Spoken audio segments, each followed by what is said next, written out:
மோடி, நிதிஷ்குமார், சந்திரபாபு நாயுடு ஆகியோரது கூட்டணி முரண்பாடான கூட்டணி என காங்கிரஸ் சட்டமன்ற உறுப்பினர் EVKS இளங்கோவன் தெரிவித்துள்ளார். இதுகுறித்து மதுரையில் அவர் பேசியதை சூப்பர் பைட்ஸ் பகுதியில் பார்க்கலாம். ஆகவே உண்மையான வெற்றி என்பது காங்கிரசுக்கும் அதனுடைய கூட்டணிக்கும் தான்.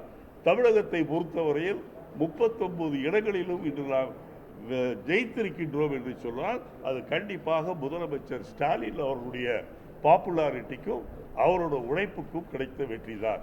ஏனென்றால் போன முறை கூட ஒரு தொகுதியை நாம் இழந்தோம், அது நான் தான் தோற்று போன தடவை.